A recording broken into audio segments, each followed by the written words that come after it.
So this is our second example of please don't call, which is simplifying expressions.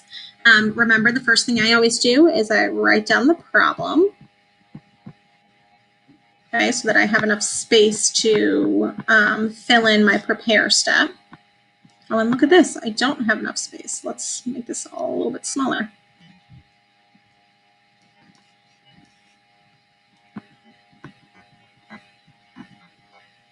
Okay. So now that I've written down the problem, I'm ready to start preparing. So prepare means change all the minuses to plus and negative. So plus and negative, plus a negative, plus a negative. And actually right here, do you see how it's negative 4x squared? Notice how I read it, negative 4x squared, not minus 4x squared. So I don't need to change that one. If you change it, it's not a huge deal. Okay, next up it says write in the invisible ones. So I do have an invisible one right here because there was no number in front of that x, and actually right in front of that is also an invisible one because every parenthesis has to have a number in front of it. If there is no number, it's 1. So we're done with the prepare. Now we need to distribute. So to distribute, we multiply the number outside the parentheses to everything inside. So 6x goes to 2x, and we're multiplying, so that's 12x squared. Okay, remember x times x, there are 2 x's there, that is x squared. That only happens when we multiply. Okay, and then 6x times negative 3 is negative 18x. We can't lose that x. Now we've got to do 1 times 1x, which gives us 1x. And 1 times negative 2, which gives us negative 2. Negative 3 times negative 4x squared.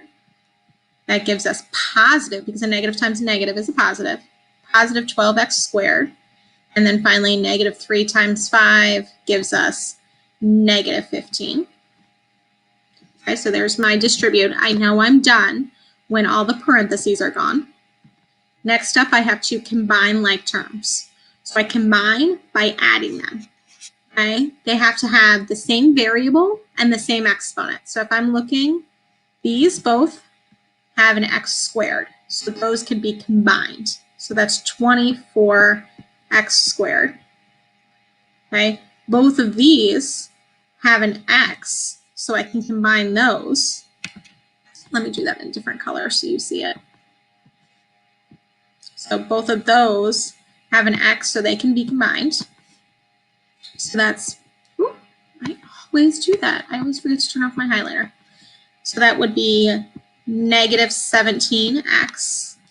And then finally, these right here, negative 2 and negative 15, those are constants, so I can combine those because they have no variable.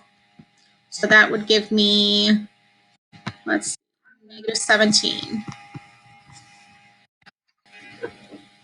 And then we have completely combined our like terms. So this is our final answer. But remember, we can always write it one more way without the plus negative. So we could say it's 24x squared minus 17x minus 17. That would give you the same answer. Both are correct. One is not better than the other, but if it was multiple choice, that might be your multiple choice answer. Okay, so like on the SAT or the ACT or the OST, all those letter tests that you have to take. Something that's really important here that I don't want you to forget is x times x is x squared.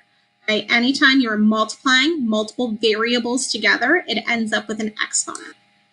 Okay, so make sure you have this written down as well. So when you submit your retake activity so that you can take a retake, you have it.